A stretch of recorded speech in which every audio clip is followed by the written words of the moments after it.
La oxigenación hiperbárica juega un papel importante en el proceso de cicatrización, produce un efecto antiinflamatorio y previene infecciones. En el programa de hoy, una experta, la doctora Anne Jesús Escribano, nos explicará en qué consiste esta terapia y cuáles son sus principales beneficios. Será aquí, en ¿Qué me pasa, doctor?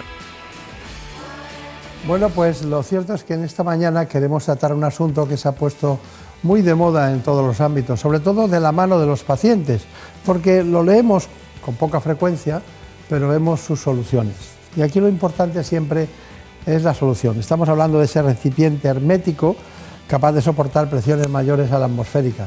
Pero veamos en qué caso está indicado en el ámbito de la medicina, y para eso está con nosotros una doctora Anne Jesús Escribano. ¿Qué tal? Muy buenos días. Hola, buenos días.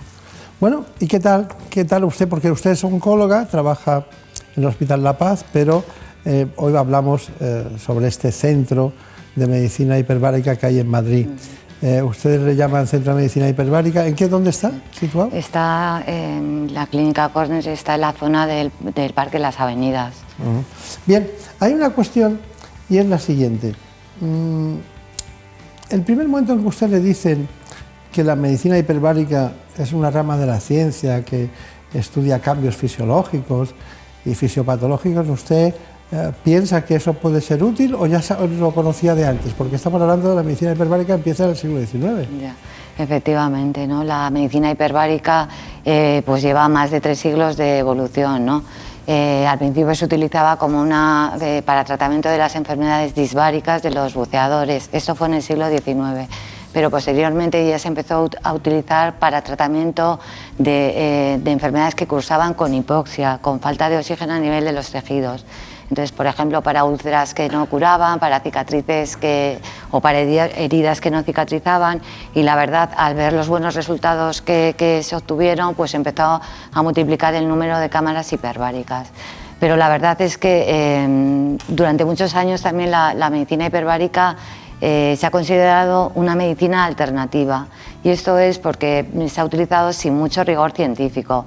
Hubo una época que servía pues para todo, ¿no? Y esto tampoco a los médicos hiperbaristas pues no nos gusta, ¿no? Porque hoy en día ya hay muchas publicaciones en revistas médicas de alto impacto, y también hay varios tratados y libros de medicina hiperbárica donde quedan claras las indicaciones de la medicina hiperbárica, ¿no? Entonces, por eso queremos que los estudios que se hagan con rigor científico. No sé por qué nos tiene que extrañar que ocurra esto con la medicina hiperbárica. Por eso está usted aquí, sí. Sobre todo porque mi amigo Pedro Aparicio, que en un momento determinado me habló de este asunto, que es un experto también en comunicación, no solo en el ámbito de la comunicación periodística, sino también en temas de salud, me indicaba, dice, bueno, es que en esas personas que son diabéticas y tienen un problema de circulación, de microcirculación, que llega poco oxígeno a la zona donde puede haber una úlcera tórpida, pues también se puede producir eso.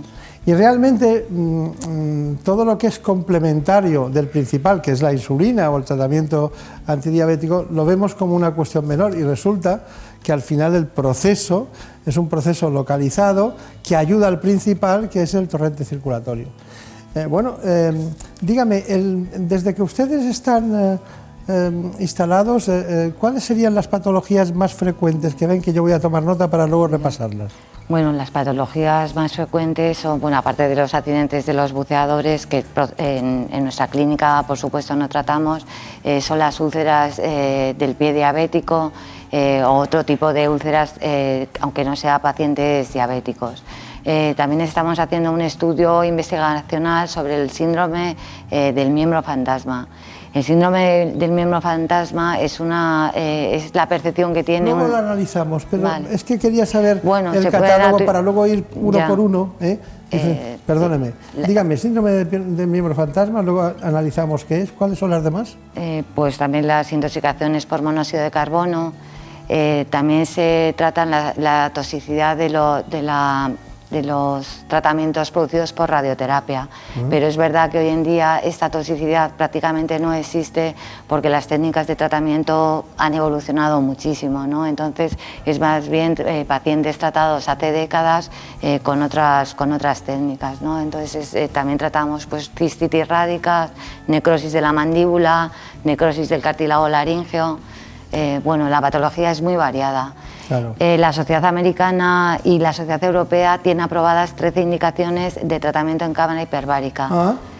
Y esas son las indicaciones, son las que tratamos, ¿no? Pero también es verdad que hay muchos estudios en marcha, ¿no? Por ejemplo, la sordera súbita, alteraciones cognitivas, la esclerosis lateral amiotrófica, el Parkinson.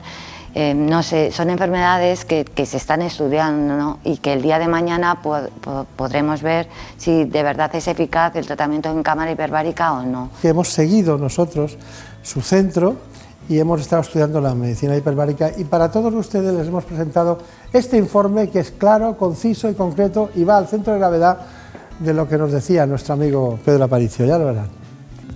La oxigenación hiperbárica es un tratamiento no invasivo por el que los pacientes reciben oxígeno en una cámara, cabina o recipiente, en una concentración cercana al 100% y a una presión de 1,45 atmósferas. Y es que administrando este gas a una presión superior a la normal, se aumenta la concentración y disponibilidad de oxígeno en el plasma sanguíneo, lo que favorece el metabolismo celular. Es lo que se denomina hiperoxia. Esto tiene una extensa cadena de beneficios, como la reducción de las inflamaciones, la mejora de la circulación sanguínea, la aceleración de la cicatrización o la generación de nuevos vasos sanguíneos, acortando el proceso de recuperación en determinadas enfermedades o simplemente mejorando el estado general de nuestra salud. La duración y la frecuencia de las sesiones deben ser indicadas por profesionales especialistas para obtener la máxima eficiencia, dependiendo de la patología o de lo que el paciente desee conseguir. Bueno, es una información, como hemos dicho, clara, precisa, concreta. La doctora Escribano estará de acuerdo con ella, pero vamos a seguir con ese catálogo, que ya no me gusta la palabra catálogo, pero sí es cierto que es el índice de las patologías más frecuentes tratadas por este problema. Me ha quedado muy sorprendido, sobre todo con el síndrome del miembro fantasma. ¿Lo explicamos? ¿Nos explica en qué consiste? Bueno, el síndrome del miembro fantasma es la percepción que tiene una persona a la que se le ha amputado un miembro, pues por ejemplo una pierna, un pie, y esa persona siente todavía que ese miembro está conectado con su cuerpo, es decir, siente que está ahí, que realiza todas las funciones, aunque sabemos que no está ahí porque ha sido amputado. Entonces, la etiopatogenia, es decir, las causas del síndrome del miembro fantasma, pues son muy variadas, ¿no? Es multifactorial, ¿no? Influyen factores psicológicos, también influye factores a nivel del sistema nervioso central, es decir, a nivel cerebral, y también a nivel del sistema nervioso periférico. Entonces, pues son pacientes muy complejos y a veces los tratamientos son también muy complicados, ¿no? Pacientes prueban todo tipo de tratamientos, que si la hipnosis, que si la estimulación eléctrica, todo tipo de fármacos, desde fármacos antiepilépticos, opioides, y siguen teniendo una calidad de vida pues mala, ¿no? No solamente la del paciente, sino también la de las personas que le rodean, ¿no? Está usted situando dos aspectos muy en boga en este momento. Por una parte, que para que nos entienda todo el mundo, hay un mapa cerebral, de geografía cerebral, donde se localizan todos nuestros órganos y aparatos. Cuando tú tienes un órgano y dejas de tenerlo, sigue la localización. Y eso, si utilizamos medicamentos, como usted ha citado, desde el tipo de cualquier tipo de medicamentos que están en relación con el cerebro, pues primero es un gasto sanitario público, y en segundo lugar, además, van cambiando porque no sirven unos con otros y crean trastornos de todo tipo. Será mucho mejor este tipo de tratamientos y de terapéutica, de la medicina hiperbárica. ¿Cuánto tiempo se tardaría, en un caso normal, sin otras alteraciones, en hacer, digamos, una curación ad integrum, que fuera total y absoluta? Bueno, a ver, los resultados del tratamiento, no solamente del síndrome del miembro fantasma, sino también de cualquier patología, va a depender del número de sesiones administradas, también de la duración de cada sesión, y efectivamente no es lo mismo administrar una sesión de cámara hiperbárica en 30 minutos que en hora y media, ¿no? Los resultados son mucho mejores cuanto más largo es la duración de la sesión. Y también, y lo más importante, dependen fundamentalmente de la presión a la que se administra el tratamiento. No es lo mismo administrar un tratamiento a 1,4 atas que a 2 atmósferas, que a 3 atmósferas. Cuanto mayor es la presión ambiental, mayor va a ser la eficacia del tratamiento. Y esto es porque cuanto mayor es la presión, mayor es la cantidad de oxígeno que se va a disolver en plasma y por tanto más facilidad va a tener para llegar a los tejidos hipóxicos, ¿no? Entonces, en el caso del síndrome del miembro fantasma, nosotros administramos 30 a 40 sesiones de una duración aproximadamente de 1 hora, hora y cuarto. Cada semana o cada 10 sesiones el médico hiperbarista valora para ver la evolución del EVA y del cuestionario de calidad de vida y vemos un poco la evolución, pero como yo digo, casi todas las patologías aprobadas para tratamiento en cámara hiperbárica ya están protocolizadas, ¿no? Ya se sabe a qué presión deben administrarse, la duración de cada sesión y también el número de sesiones. La oxigenoterapia hiperbárica lo que hace es aumentar la producción de fibroblastos y de colágeno que son necesarios para la cicatrización de las heridas y para el cierre de las úlceras. Y además también estimula la angiogénesis, es decir, la formación de nuevos vasos, ¿no? Entonces, con esas 3 cosas, en un ambiente de oxígeno, pues la cicatrización es mucho más rápida, ¿no?, que en condiciones fisiológicas. Vamos a ver precisamente cómo funciona una cámara hiperbárica, en este caso la de su centro, y lo vamos a ver y nos lo cuenta Lucas Aparicio. El proceso es muy sencillo. Tras colocar al paciente en la cámara y asegurarse de que está estanca y hay presión en el equipo, se cierra el acceso y se inicia la recirculación. Es decir, se saca el aire de la cámara y se sustituye por el oxígeno de tratamiento. Se trata de oxígeno medicinal 100% puro, sin ningún otro gas. Cuando se llega a la presión indicada, se empieza a comprimir el oxígeno. El tratamiento puede oscilar entre 20 y 50 minutos según la indicación médica. Mucha gente que por problemas de amputaciones, problemas de respiración, problemas de artrosis, de artritis, un ictus, entonces depende de cada paciente, cada necesidad, tendremos pues, un tratamiento distinto, una presión distinta, incluso en algunas ocasiones gases distintos. Ya dependería de cómo viene nuestro paciente. Una vez completado el tiempo de sesión, se vuelve a recircular mientras se va descomprimiendo poco a poco al paciente, hasta que todo el oxígeno está fuera. Pensar que el oxígeno llega líquido, aquí lo estamos metiendo en gas y por la presión se está convirtiendo en líquido en mi plasma, entonces estoy transportando el doble de oxígeno. El oxígeno se transporta en la hemoglobina, en los glóbulos rojos, y cuando conseguimos que este oxígeno se licúe en nuestra sangre, lo está transportando el plasma, con lo cual está transportando un tanto por ciento muy alto de oxígeno.